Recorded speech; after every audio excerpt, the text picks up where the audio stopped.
So hello and welcome to another edition of the Tennessee on Supply Chain Management podcast. I'm your co-host, Tom Goldsby, joined by my good friend, Dr. Ted Stank. Hello, Ted. How's it going? I'm going well, Thomas. Thank you. Did you know we're in front of a live television Are audience? we really? Yeah. Are we really? Listen There to you go. him, So huh? you can tell that. Yeah. All right. We want you to be awesome. alive. This is awesome. Hey, Ted, you know, it's always great to be a Tennessee volunteer, but you know, mornings like this, it's particularly special, isn't it? I mean, I've got my Smoky Dog socks on, and we're surrounded here. Just to give a little bit of context at the Supply Chain Forum, Spring Edition. We're expecting 700 guests, about half of which are students, alums, and faculty, and then the other half coming from industry far and wide. So it's just great. If you all out there in podcast listening world, just imagine it, that you're being surrounded by 700 of our good friends here at Rocky Top. And you know, if they all downloaded this episode because they're here, well, our numbers might go up. have instantly and gone maybe up. we'd get That's some great. sponsorship. I love it. Let's have those conversations right after the podcast. Yeah. But in addition, we should probably point out our guest. Ted, you want to introduce our guest? Yeah. Let me introduce our guests. Many of you know these two folks. They're good friends of ours. Similar to PTI, we like to have friends come on as our guests. We've had, people contact us, say, hey, I'd like you to have this person on as guest. We're like, no, we only want friends on, because eventually we want to do this at the Tennessean with smoked old fashions when we do this. So that's where we're going to go next with the podcast. But let me introduce our That two might guests. be our final podcast. That might be. So we might want to think about that. We noticed we didn't say that when Randy Boyd was in the room. So, Peter Anderson, Chief Supply Chain Officer of WestRock, been friends of ours for a long time. He's worked for a number of companies, both consulting companies and manufacturing companies in the past, and has vast knowledge of all things supply chain, all things leadership. Great to welcome Peter with us on this podcast. Our other guest is Jeff DiLullo, Chief Region Leader for Philips Products. Jeff, this is your second podcast with us, and I think we've been told, if Brian's in the room, that your last podcast was our most popular podcast ever. Wow. So definitely no challenge, no pressure. Break it. Okay? Let's go. So our two guests, we're going to get them to do an introduction of their companies in a minute, and then talk about some of the sustainability initiatives that they are implementing.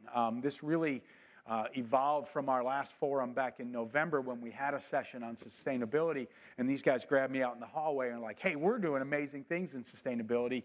You need to get us on. And about a week later, I said, be careful what you ask for, because I'm going to ask you to be on a panel, and we'll do a podcast on it. So, Tom, before we launch into it, let's let Jeff and Peter kind of give us a little intro to their companies. Then let's you and I review some of these new economic statistics, and then jump into sustainability. All right, maybe I'll start. Philips Healthcare. We're a Dutch-based company, 18 billion global revenues, about 7 billion of that is in the U.S. It's a 130-plus-year-old company that has really been known for innovation and got its roots really in consumer electronics. And about 14 years ago, we made the choice to move to a pure health tech concern, so we spun off about two-thirds of the company, about 50 billion, so that we could concentrate purely on improving people's lives with med devices and med technology. So that's been our journey, our mission. We live and breathe by our mission. It's to improve lives through healthy living. 2.5 billion people this decade reached, to include in our mission statement 400 million in underserved communities. It's part of our charter to do everything we can for design and innovation to reach people that would never have access to healthcare that you have in this room today. Some of our products include, anybody had an MRI ever? Big clunky, clanky thing? Yeah, 10,000-pound magnet. We do everything from an MRI all the way through hospitals. If it's equipment that helps save lives, we do most of it. And one of the leaders globally in that. And then we, Sonic Air toothbrushes, Norelco razors, anybody has those? So that's all the way down to the consumer, because we believe in-home habits are the formulary for better healthcare and prevention of care. The last thing I'd say for our credentials is Philips, we've been committed, is a Dutch company, so there's a bit of Europeans are quite a bit ahead of Americans in terms of genuine sustainability effort. But for us, we've been carbon neutral since 2020. 100% of our operations are from renewable sources of energy. And we have 50% of our supply chain is sourced from like-minded science-based target providers. We've been recognized by Forbes, Fortune, Wall Street Journal is one of the top health tech sustainable companies in the globe. And we actively participate on the administration's sustainability task force. And we were the first health tech company to sign up on the sustainability charter with Health and Human Services to try and evangelize the value of sustainability to increase access to care in North America. So we're pretty active in our government affairs as well as just our provider network, which is mostly hospitals that you would go to. So that's a quick about us. Great, thank you. Peter? How can I follow that, Jeff? Try, Peter. Give it a try. How many people in the room are suppliers or customers of WestRock? Oh, I've got a lot of converts here. We need to convert. So WestRock is the largest paper and packaging company in the world, about a 21 billion revenue. Our purpose says everything about our approach to sustainability. It's about innovate boldly, package sustainably. And when we talk about innovation and boldly innovating, it really is about what we can do to make the environment better. It's about what we can do to make better recyclable packaging. I feel so proud because I actually get to manage the supply chain of a truly circular company. I have everything from taking wood from forests right the way through, making paper with it, putting it into boxes, everything you pick up every day. I'll lay a bet with you. Tomorrow, when you get taking things out of the fridge at home and that, I bet you touch 20 WestRock products before the day is out. That's how pervasive all of our products are. But we want them to be recycled as well, and we have recycling facilities. So we have a truly circular loop, a closed economy around it. And now we're trying to get more people involved in that so we can actually make it even more circular than what we have today. But the US is where we primarily are. Huge presence here. A little over 300 factories, 300 warehouses in the US. So big presence. But Tom, Ted, Yeah. thank you for inviting us along. Thank you so much for being here. And we're going to circle back to you here in just a moment. But Ted, you want to have a little back and forth about the latest news and notes and supply chain? Yeah, world? let's just spend a couple of minutes on that because I think one of the things that we bring value-wise in our podcast is just to kind of put some of these economic statistics in front of us that impact the initiatives our companies pursue, whether it's in hiring or new initiatives or investments, and those things are pretty impactful to us in the supply chain. And then we'll pivot to sustainability. But just to talk about, so if I'm going to summarize this as a supply chain manager and not an economist, right, I'm going to say that almost all our statistics are showing that the economy is starting to burn again. Manufacturing starts are up. The Logistics Managers Index, which tracks activity in transportation and warehousing and inventory, are up. Purchasing Managers Index in both services and manufacturing are up, which tracks how confident purchasing managers feel about going out and buying new inputs because of initiatives. Jobs, the jobs report came out last week. I think they were expecting 180,000. It hit 303,000. So again, heating economy. Although we have some MBA students who are incredibly talented that need jobs. So they're right over there. Find Raise them your over hands. there. That's right. So a lot of things showing that the economy is kind of heating again. Just today, while we were in here in our first session on AI, the latest inflation numbers came out, and guess what? 3.5%. It's up 0.4% from February. Up 0.3% year on year from February. So lots of implications that interest rates are probably not going to come down in June. And as a result, Tom just told me that the stock market's not doing very good. Yeah, my wife pinged me via text and said, have you seen what's happened to your retirement account? So I, like so many people, I'm extending it out, waiting for that market to come back. And it will. I'm very confident it will. But you're right, a lot of very strong, robust numbers. I continue to be perplexed, really, by how the analysts continue to be perplexed. I mean, month over month, they come in here and the numbers come in, above it. Do we have any financial analysts in here? You know, one of the things that really bugs me about financials is that you can bet against us doing well.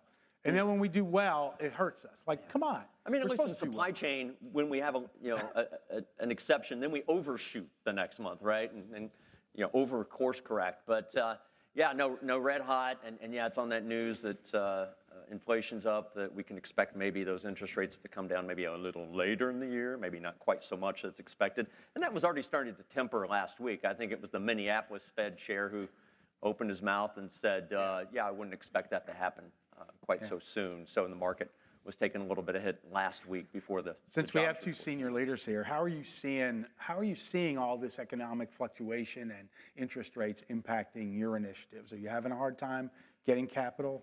No, not at all, Ted. I mean, it really is interesting. We've got a bit of this dichotomy because we have industry out there talking about things are going to start bouncing back in Q2.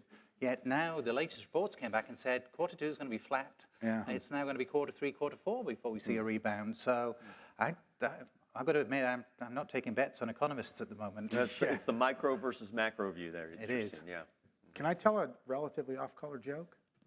Somebody told me once an economist or somebody that knew how to make love 1,000 ways but have never been on a date. Another one, while we're riffing on economists, and I'm an econ undergrad myself, so I kind of throw myself under the bus here, but you can, if you were to lay an economist and lay all the world's economists end to end, they would never reach a conclusion. And so that's why it takes us to interpret this stuff, right? And That's I the heard value Randy we're Boyd bringing say to this, supply right? chain management is everything. So let's just take over, okay? It is everything.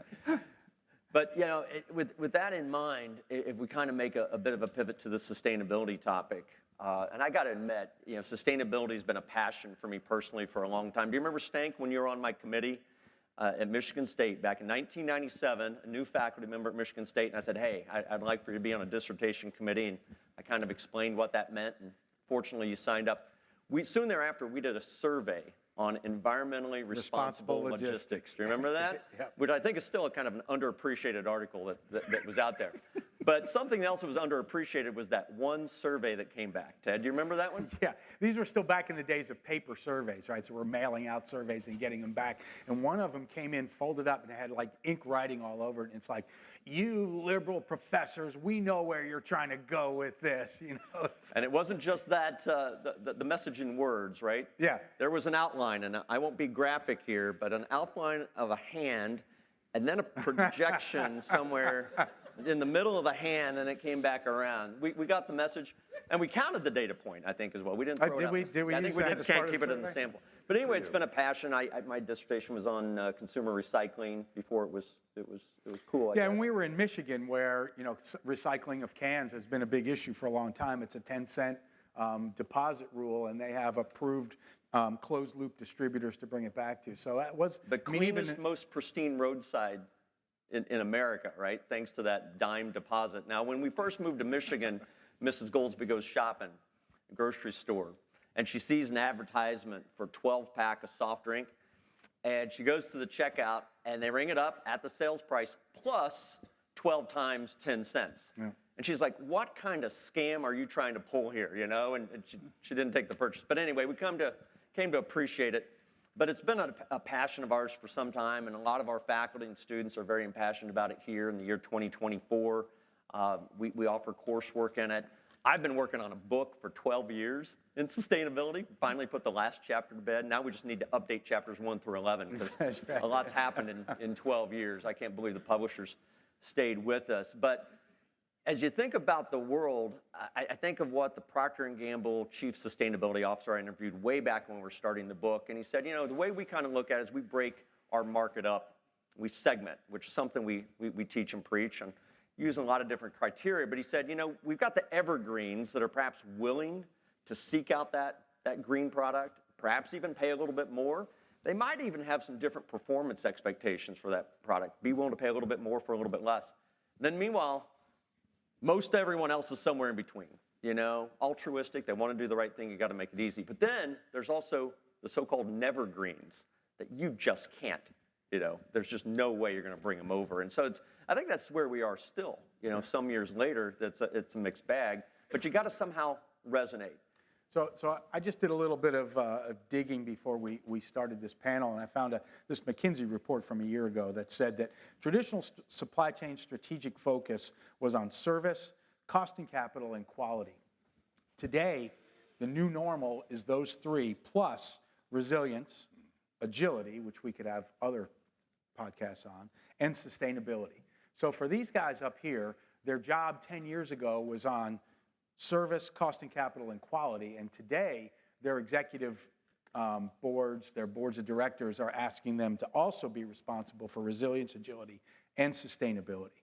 So I'd like to use that as a jumping off point to get you all to start talking about what some of your initiatives are and really what are the things driving that, the motivators driving those sustainability issues. So Peter, you want to start us off, talk about some of your initiatives? I'd love to. I'm going to be politically incorrect to start with. You know what, in Europe... I think that's okay. We thought about sustainability more than 10 years ago. And you know what, I'd love to bring the practices, not all of them, by the way, just some of them, from a sustainability practice to the US. And we struggle day in, day out around it. And I mean, that comes back to some of the initiatives. Sustainability is not a choice. Every one of my customers wants us to report on it, and it's the right thing to do. So you don't have a choice now. It's how you attack it. What do you do? How do you take suppliers, customers, and others on that journey with you?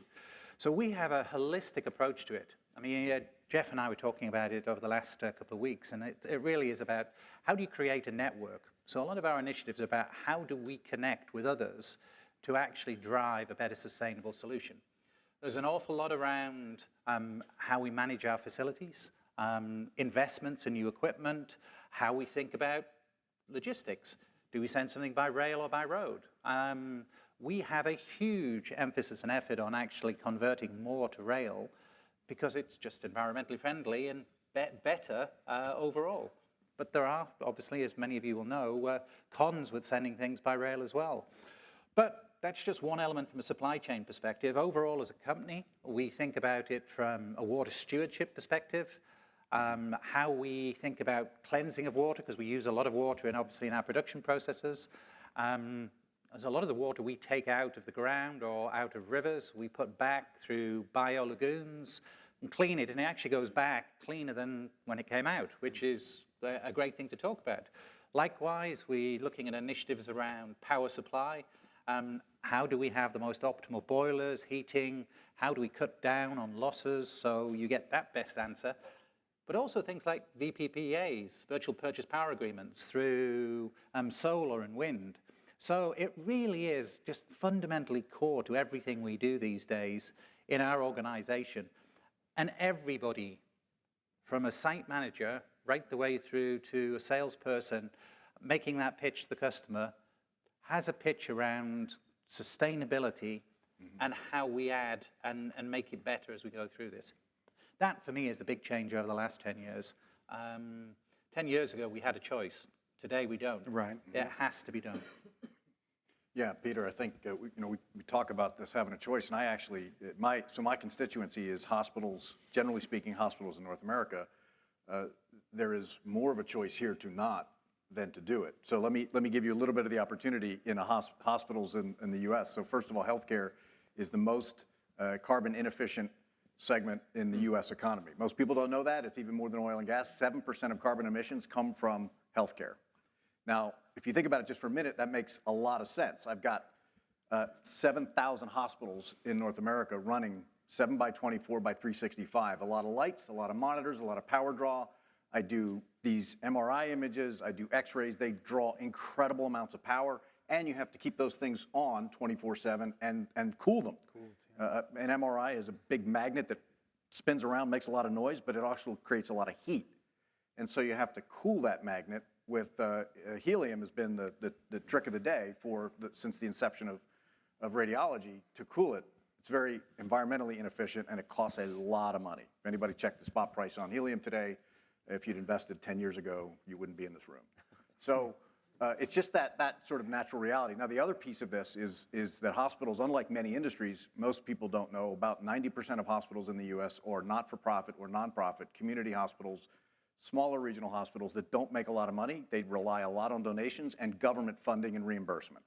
So during the pandemic, they lost a ton of money. Most of them have just gotten back to break even or possibly positive, but when you ask me about capital spending, hospitals are not spending money on improvements yet, and they're certainly not spending money on sustainability initiatives if they don't see the economic value in it. So with lower staffing, that we all know is a real thing, higher cost of staffing, it just doesn't hit the radar. But the problem is sizable in North America. I say that, I'll go back to Peter's comment on the ecosystem. on behalf of the whole system, if we look at it, a hospital may not be able to start, but I can help them. My supply chain can be more efficient and more sustainable, and I actually provide that Scope 3 capability to them.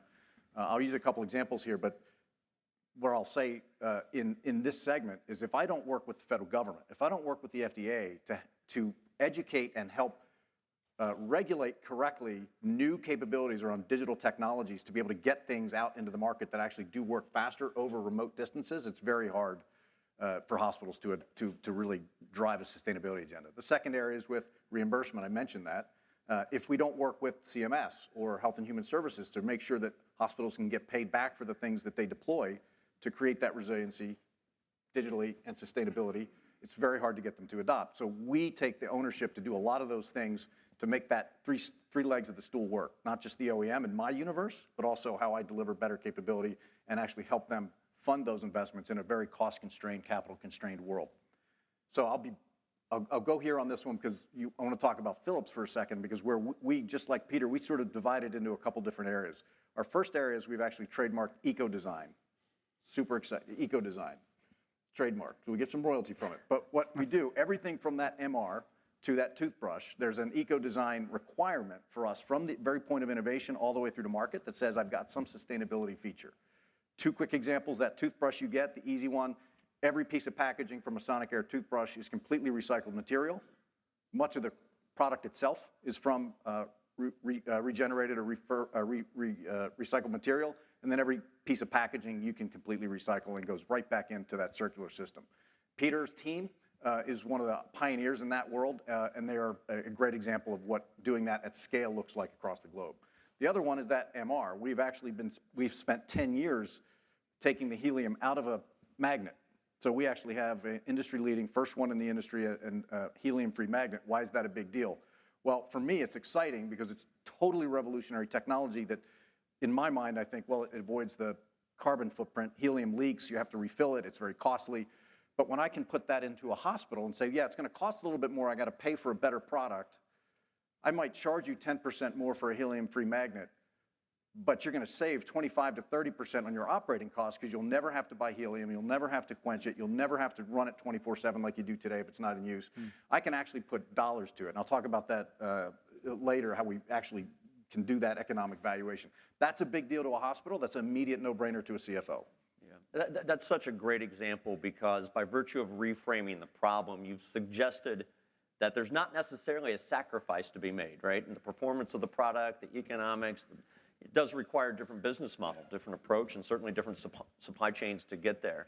But to that point, it takes something of a leap of faith. There was the mention of the science around it, and certainly the science has made huge strides over the last couple of years to kind of measure this, project forward. But let's get to that business impact a little bit. Jeff, you kind of teed it up there, so we'll come back to you. You mentioned the finances. How do you get to some sense of an ROI calculation? So interesting. Right up the street I'm going to give two examples of this. These are really important. But right up the street in Vanderbilt University, they are maniacal. They're one of the best sustainability hospitals, the research center. They really are trying to find ways to decarbonize radiology. They are great partners with us, and so we signed up to do a study. They wanted to look at the decarbonization effect of more efficient radiology or more efficient imaging. We wanted to look at the economic value to a hospital. So we did a joint study and published it at the Radiology Society of North America this last year. But basically what we could show is that I can get higher throughput, in other words, more patients seen in a diagnostic imaging scenario, significantly more, at a lower total carbon footprint and a lower energy draw, like 17% lower carbon footprint for 25% more people through the process, at a lower total operating cost. We measured the power draw on a more efficient MR. We measured the cooling impact that we had to have, so periodically you have to cool it. You don't have to do that. We actually put it on a trailer and moved it, so we actually have an MR that you can drive around, which is incredible to think that you could just move a diagnostic imaging into a community that would never see it. And start to get access to better diagnostics everywhere. So we do the economic value, and they endorse it. Now I have something to go talk to CFOs around all hospitals to say, I understand the capital impact here.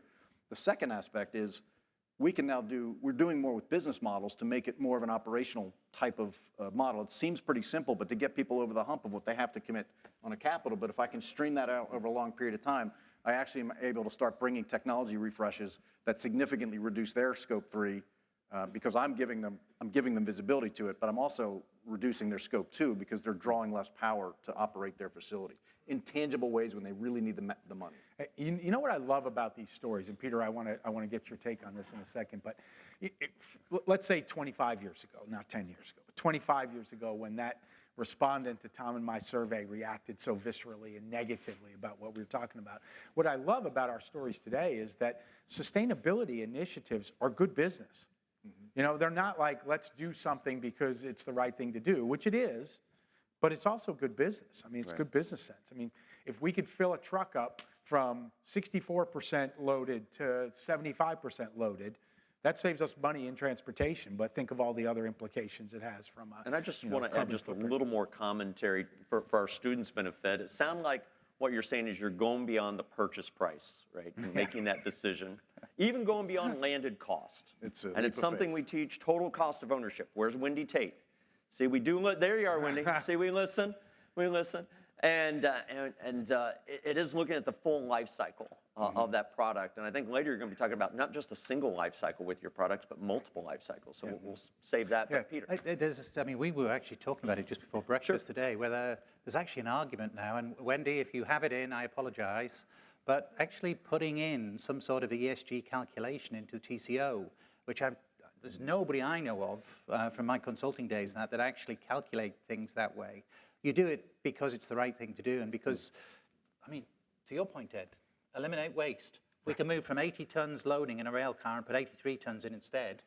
Actually, there's a sustainability impact to it. Yeah. So, no, the initiatives are really interesting because for us, it's not just about making a better product for all of you. It's about making something that's recyclable. It's also, I mean, Jeff, again, we were talking about clinical trials. How could a paper and packaging company get involved in clinical trials? Well, through digitization and creation of boxes, no longer the pullback with the pieces of plastic and foil to get to the tablets, a tamper-proof sliding cardboard top that actually registers when you take a tablet out of the packaging. Now, again, it's sustainable because it can be recycled. I mean, there's a whole host of things that go with that.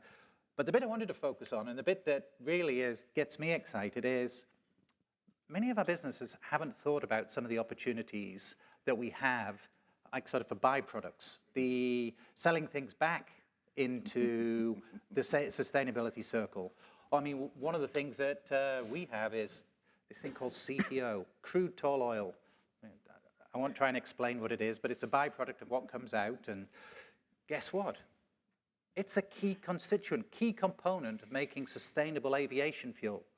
With the European regulations just saying that we need to have sustainable aviation fuel to fly into Europe, now it's a byproduct that's actually worth probably 10 or 20 times what it was to me previously. Wow. And so if we just challenge ourselves and look at actually our own businesses and what we're doing, carbon capture, all of those sorts of things, we're looking at that at most of our sites today in terms of being able to deliver something over and above the finished product.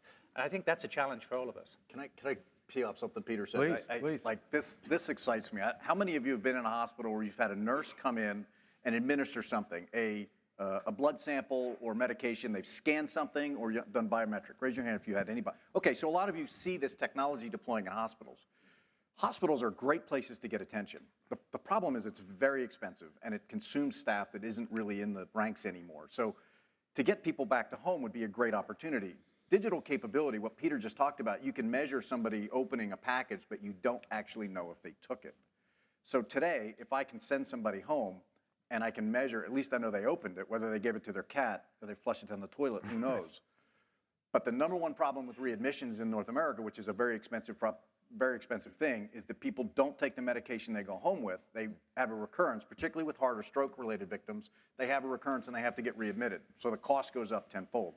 So we're actually experimenting with capability to take that scanning capability. Anybody have an Oura Ring or a watch or something? I've got one. I love it. It's a toy, but it's we're doing pilots with the DOD and the VA on force degradation based on biometric signals. So we're now parlaying that into home medication. So if your medication gives you an uplift of some kind of biometric signal or a decomposition if you don't take it, we can alert somebody at a nurse's desk that can call your house and say, hey, I see you haven't taken your medication yet. Can you tell me what's up? Do you need help? That's powerful, and it puts people back in their homes. It reduces the total cost and improves the efficiency of healthcare workers, all because of stuff that Peter's putting into the market and that we can capitalize on with this kind of digital tracking layer that now exists with an IoT-enabled healthcare system. So to underscore this theme that we were talking about in terms of, can you imagine 20 years ago at this forum, the topics we'd be talking about? It wouldn't be how do you get patients to take the meds so that they don't get readmitted to the hospital, and that's a core supply chain concern, right? Yeah, that's pretty fascinating. Very cool. So I think it was maybe Peter that might have introduced the notion of scopes. And certainly regulation was something very much talked about, you know, going beyond compliance perhaps. But meanwhile, a lot of rules and regulations coming about. We were very closely watching what the SEC was going to do around scope 1, 2, 3 emissions, and they announced a few weeks ago, scope 3 is off the table. Scope 1, 2 seem to be on the table. Maybe Except in California. Yeah. And Europe. Yes. How about a little bit of explanation maybe about what those scope 1, 2, 3 emissions are and kind of, you know, maybe what you're doing presently and what you expect to do into the future? Well, let me start with scope 3, because I was watching it very closely, as you can imagine, Tom. And it's a real challenge for us at the moment, because every one of my customers still wants me to report scope 3 to them. By the way, every one of my customers says, here's my format. Can you actually submit it to me? So I get hundreds of requests in different formats asking for slightly different information. And so I was hoping, maybe praying's too hard a word, but that we were actually going to have some standardization and the ability to start reporting on scope 3 in a common way. Just because the SEC decided not to do it, many companies still have to do it because they have a European influence, or they sell products in Europe, or they are European. So it's really interesting. I'll tell you a really funny one. I had 5 strategic initiatives in my supply chain this year. One of them was waste elimination, which was to get it all of the things to do with sustainability. The second one was scope 3. And so our team set about looking at the different elements of scope 3 and saying, how do we do things differently? And we presented it to the broader leadership team, and they looked at it and said, okay. And then I had one of our smarter young individuals come through and say, well, Peter, does that mean I can work from home now? Because part of scope 3 reporting is your home commute to work. And so they felt that they could be more sustainable. And that means that I can do home working for much longer and I don't need to come into the office. I don't know whether anybody else has actually had that challenge yet, but it made me smile about where scope 3 is taking things to. But scope 3 is, I mean, it's super broad, and the sooner we can get some clear regulation around reporting and standards and everything else that's consistent across all industries, the easier it will be for all of us. Because I'm sure all of you are having the same challenges that I have with customers in terms of having to report it in different ways. Did they provide any indication that they would be coming in the future with some kind of standardization, or did they just say? I think they left it hanging out there at the moment, unfortunately. We're the government. We're here to help. So, well, Mr. Reagan. Now, meanwhile, Jeff, you come from a highly regulated industry anyway, right? And then we have these environmental expectations kind of layered in there as well. Kind of what's Philip's position? All right, I'm going to riff on what Peter said because my universe is different. I have hospitals that are struggling to understand and digest even the basics of sustainability I talked about because of consumption. But for everyone everyone probably knows in this room, scope 1 is your stuff, scope 2 is the stuff you use that other people provide you, scope 3 is your upstream, super high level. Scope 3 in healthcare is 73% of emissions. So scope 3 is a big freaking deal. Now, so I work up my scope 3, right? So I'm working, I told you 50% of our suppliers by volume have science-based targets that we require. I actually think that's differentiation for the suppliers to be able to comply with that. I'm going to report that, which means my 37-page annual report section on sustainability I can provide to my customers and say, this is what I'm doing to help you. If there's an appetite to digest that, they will. But most of them have a hard time. So I'm helping them on scope 2, just to refresh, that's the economic value that I can provide them in terms of their total cost. So we are trying to work very cleverly with hospitals to help them do that. But the regulation's a big deal. And let me, I talked about this eco-design, which is embedded in our design philosophy, but there's also the realization of new technologies. AI, broadly speaking, and IoT-enabled capability allow us to do things digitally that you could never do. The problem is the government doesn't catch up with the reimbursement and the regulatory aspects of those things. So we have technology today that can go into people's homes and track their biometrics, and you can't reimburse hospitals for it. So we spend a lot of time doing that because we think it has to be a carrot and the stick. You can't just beat people into compliance. You have to show a path, and usually incentives for hospitals mean government increases in Medicare and Medicaid capabilities, and commercial payers may follow, but really getting the impetus to have support behind it. So I'm going to give you one example of where digital matters, and it aligns to our mission. So I have an ultrasound on an iPad, not this iPad, sorry, but I have an ultrasound on an iPad. It's a product we sell. We send it to battlefields in the Middle East, and we send it to rural communities for OBGYN care in Central Tennessee. So if you are west of Jackson, you probably have to drive an hour to get to an OBGYN. There are 55 counties in the state of Tennessee that have no OBGYN birthing center or direct care. So what do you have to do? You either take off work multiple times during your pregnancy to drive someplace. If you're a single mother, that's worse. Or you can have a PCP or a doula come to you. So the hospital provides you a doula. We arm them with a remote ultrasound capability with an OBGYN expert stenographer at Vanderbilt that can literally over the shoulder and interpret in real time while you're getting your ultrasound. We dramatically reduce the cost of access to care. We increase the cost of access to care. And you bring people closer to their home. There's no driving. There's a lot of sustainability implications there as well from a carbon footprint. But really, you're increasing care. Now, the one thing I want to say here, it's slow to come. And that's where we have to spend a lot of energy. Virginia yesterday approved a law that funded this into the state of Virginia. Tennessee is next.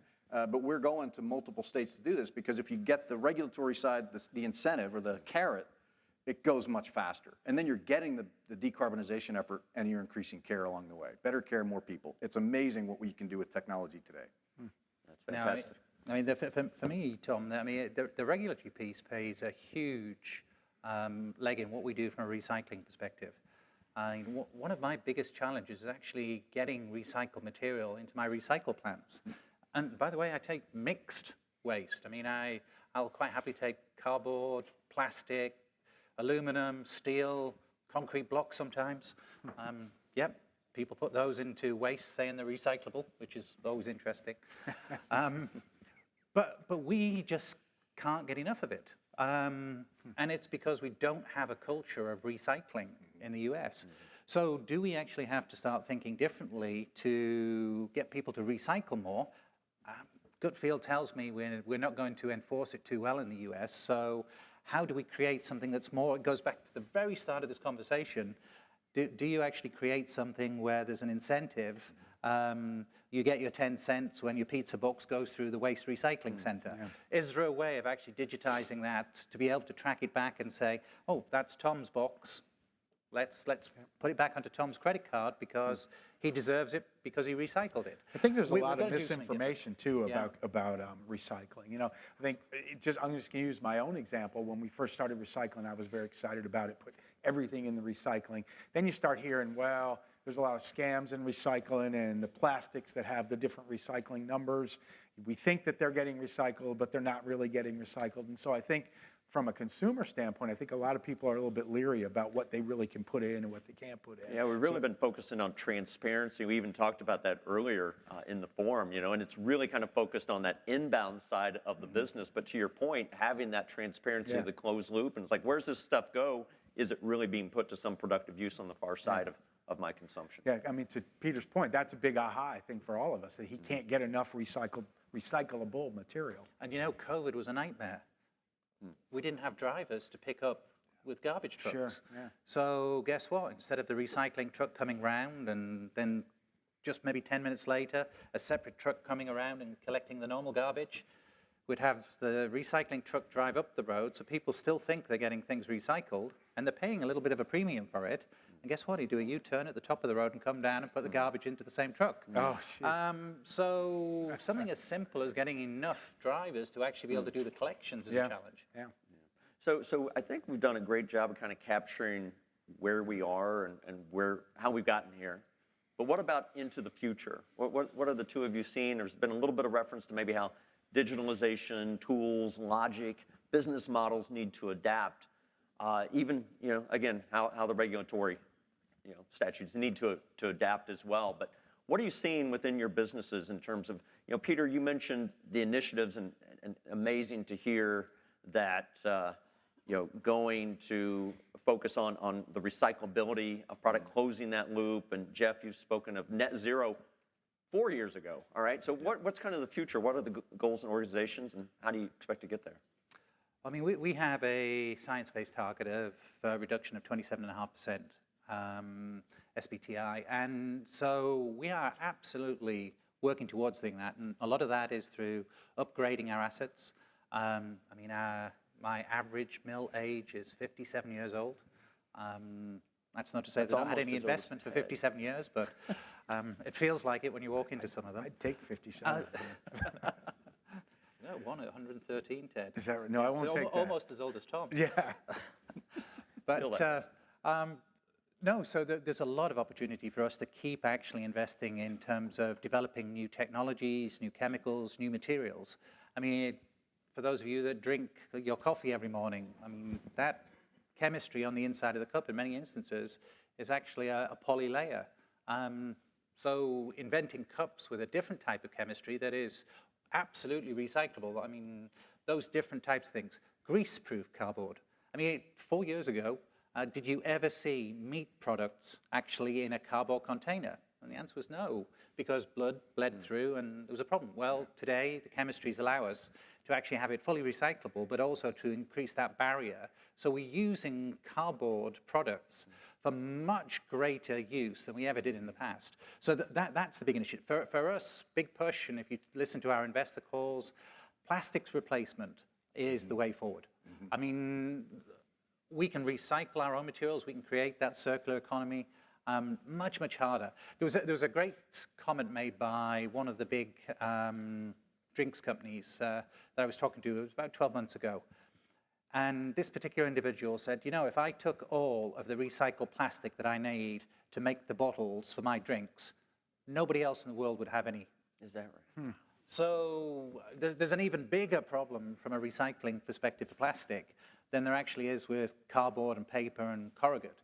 So us being able to get that more back into the network, build out recycling facilities to be able to do more, it really comes down to education. Right. And for me, the education is the bit that, I mean, the more we can do and get it out to people in different parts of the country. I mean, we have good programs on the East Coast and California, and then odd spots in other major conurbations, but nobody recycles anywhere else. For me, that's one of the big initiatives that we're working on. Yeah, and I think working, I'll break it into a couple areas because our product lines are so different. In some of the smaller packaged goods, working with companies like Peter's to make sure that our packaging is really, leveraging as much sustainable material as you can and recycling network. That's actually the easiest. What people do with that, whether they put it in their blue bin or their green bin, is different. But making sure that I'm providing a really sustainable product to them, even into the product components I talked about with the eco-design. The second area of that is, if I outfit, let's say a hospital, if I go to Tennessee Hospital over here, and we outfit all 300 rooms with new monitors. There are boxes like this. Every bed has a monitor. I can do that today in a way that instead of doing a monitor replacement every 4 or 5 years when the life cycle of the box, I can now put it in there and run it as a software upgrade where I'm just upgrading the software. That's a tremendous amount of material that's not coming out of a hospital.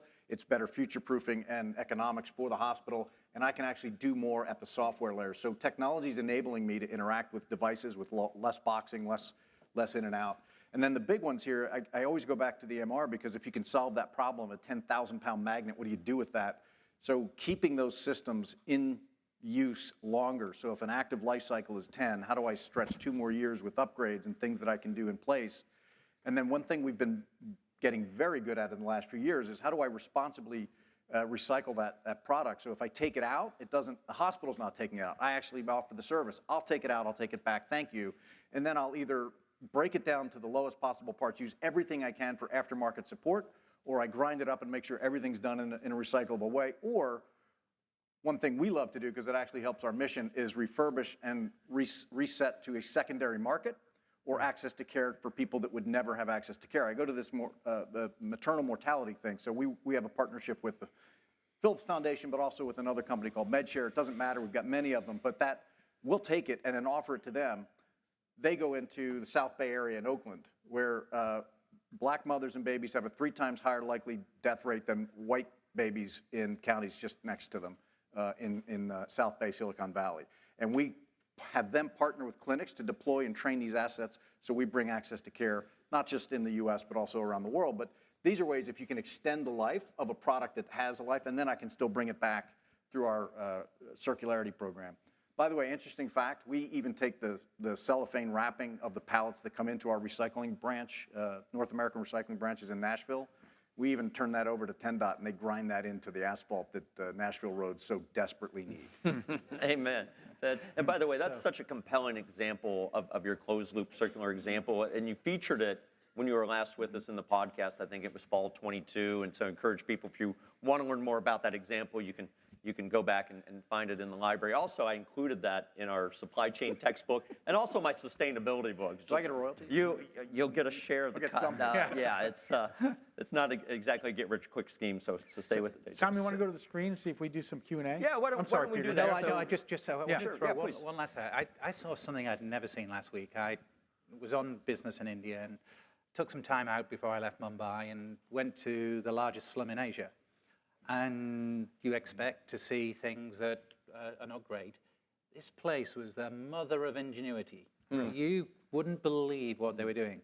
And I'm stood there looking at all these old cardboard boxes with holes punched in them and bits torn off. And they're actually cutting out bits from different boxes and putting them in and then sewing them back in and then putting a bit of tape over it. So they've actually created a total second life for the box without it even going through a recycling process.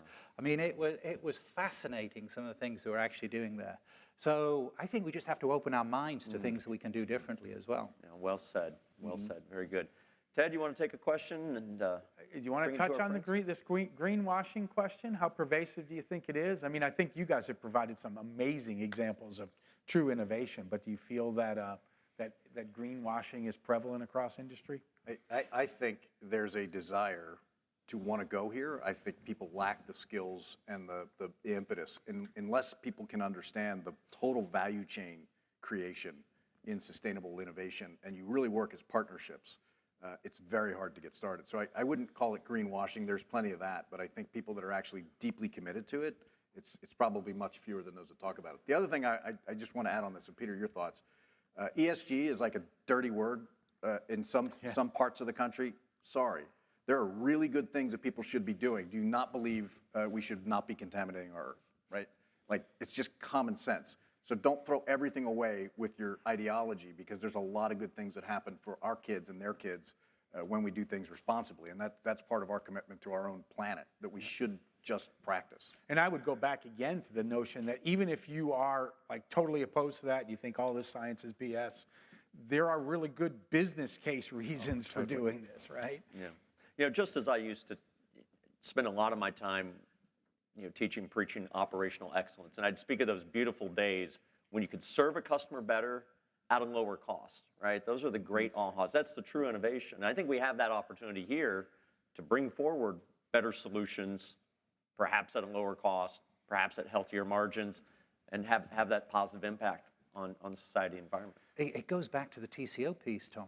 If you really look at the true cost of something and you measure it from ground back to the earth again and all of the steps in between, if we actually look at it and calculate it that way, I think you do get to the lowest total cost of ownership. If you only look at segments of it, then you can optimize your own and actually make something that's much worse for the whole. Does mean we sat got to on a reframe that problem, right? We got to get beyond the month or the quarter. These are long-term solutions. I sat on a panel yesterday for our MS and supply chain students who are here in an immersion for a few days. They're in an online program, but they have to come to campus. And several of them are here today as well. And there was a question about, over the years that we've been doing research, what are kind of the major themes that have emerged? And my two were, first of all, speed kills. We need to speed processes. And second of all, and probably the most important, is we need to start talking in terms of TCO. That if we can couch almost all of our initiatives in TCO, we have so many wins out there. But again, it's an education process, right? I think to that point, there's a question from the audience that is directed toward Peter, but Jeff, you can take this as well. How are companies like WestRock supporting nonprofits, government agencies to help educate public and promote increased recycling? That education piece. So how are you getting that message out? Every damn way possible. Like, can I Thank you for put my being dirty here pizza on the box podcast. in the recycling bin? Absolutely. Because I have been told that if you have any kind of food product in there, you can't. We'd rather Education starts we'd rather right not here, have Ken. some, but I mean, the new coatings that are inside of pizza boxes are grease-proof. Okay. So You heard it here first. Recycle your pizza boxes. I'll take all your pizza boxes back. There's certain things that obviously cardboard that we put in comes from virgin because there's a requirement for that from fibers from trees. But there are certain things we recycle. So not primaries, sort of secondary and tertiary packaging products. So for us, the way we're looking at it is we're taking it right the way down to the schools level. I mean, we're actually working with a number of schools in different places to actually try and get the kids of today to understand the benefits of recycling, because we've probably lost the cause for some of the older people in the world. So how do we get the kids to actually adopt it? How do we get them to think about recycling as the right thing to do? We're also working with a number of non-for-profits in terms of promoting what we do around recycling. I mean, people think of recycling facilities as really horrible, dirty places. They can be. But I also have some of the highest technology that we have in the whole of our company, with high-speed automated picking robots that actually pick high speed off conveyors and actually can determine whether that's a piece of brown paper or white paper and pick it off and put it into the right bin. No longer is it a case of having people standing there and doing this. So the technology exists to actually do a lot of this. But the next big piece around it is we're working with all of the forestry agencies around the different groups to promote recycling as well. And obviously that's our link into DC and all the things that we're trying to do from a recycling perspective there. Europe is taking it to a different level. I was going to ask that. I'm not sure that we'll ever get to that sort of level, but it is going to have a cost on us if we don't, because it may force us to actually think of things very differently about how we manufacture them in the US for use in Europe. Oh, interesting. Those regulations are coming. You know, Ted, you got your education from Peter just now on how to recycle. Back in the summer of 2015, I taught at the Copenhagen Business School, and I was assigned the class Sustainable Supply Chain Management to teach that in the greenest city, certainly the greenest world capital on the planet. And so I wisely decided, I'm going to let the students teach me. Yeah. All right, so you go out and find case studies and bring them in, and we'll talk about them, break them down, and talk about the challenges and how we can make those more global in that regard. But Jeff, kind of how are you working in, you know, it's incredible to hear what you're doing kind of within the four walls of Philips, but what are you doing upstream, downstream, and also with the larger stakeholder environment? Yeah, upstream I mentioned, I think we're pretty transparent. We actually favor supply base that is practicing science-based target activities, and we validate those. We have a team that goes and validates our supply base, and I think that to me, that incentive to get more business for doing that is a big one to shape us. There's a 7x increase if I can improve my scope 3 to the effectiveness of what I deliver back to hospitals. I mean, the value is huge, so we're pretty committed upstream. Downstream, I think the circularity aspect of that, we continue to push away at circularity or keeping things in use longer or repurposing them. There's a question, I think, about how do you work with nonprofit and government. I mentioned that we have multiple nonprofits that we actually partner with as part of that circularity journey. So instead of us owning the asset when it comes back from a hospital, we repurpose it to them. They take ownership, bring it back to us when it's done in its secondary life. That's just a network. It's sort of like a partner ecosystem. It's not overly complex to think through. You just have to dedicate resource to doing it. The last thing I'd say, and this is a big one, because I talk, most of the things that we're delivering today have a digital or software-enabled component to it that, candidly, the FDA, they're amazing people, but the technology is moving so fast. If you think about the potential negative implication of moving predictive analytics for life-saving diagnosis that you could get wrong, you have to be very careful how you're doing it. But that digital so we spend a lot of energy with our partners at the FDA, helping them explain and understand and demystify what the capability is. They inform us of what we need to do to raise the bar. That's an industry level thing, and that's also a Philips level thing. And then I think that the magic for us is, public service announcements, the things we do, partner with hospitals locally for public service announcements. They're funded resources that we can partner with, but really helping this reimbursement chain. I know it's unique to hospitals, but it's not unique to how you proliferate capability, because you always have to have a path to money. So if you look at it only from us to hospitals, it doesn't work effectively. If you look at it across the whole ecosystem of how healthcare gets funded, technology developed, delivered, and circularly back into new environments, you have to kind of take that. So our team has to look that end to end, even though we're only really delivering products to customers. So we're trying to influence the whole chain. It's kind of an interesting question that came from the audience, the notion of horizontal collaboration. So are you working with any non-traditional stakeholders, i.e. perhaps competitors? Are you all kind of aligned in some way? Absolutely. I'll just say briefly, because one of the largest med tech advocacy group in the world, I work with GE and Siemens and Holocyte and so many others that are really, we're all partnering in a lot of these initiatives that are really important, because our altruistic nature is to improve access to care. We think we can do that in a very sustainable way, but it takes the whole economy. It can't just be one or two partners. So we're pretty active in a lot of those forums that allow us to express our voice collectively to the decision makers. No, it's a great question, and I mean, part of my team does it every single day. So paper industry in the US, we have paper mills in, lots of different places, lots of different geographies. Maybe I get a contract with Walmart where I'm collecting all of their cardboard waste out of a site in a particular locality. Maybe it doesn't actually fit with me to move that cardboard waste 400 miles across the country to actually one of my mills.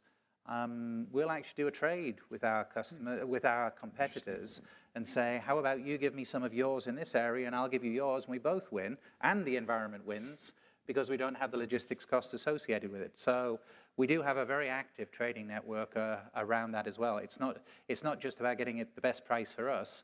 It's also looking about how we can work together to actually get to the overall best result. Fantastic. Fascinating. Well, we're reaching our end of this session. We have lunch coming up next, so Thomas will give you some insights on that. But how about a big round of applause, since we are in front of a live television audience, for our guests.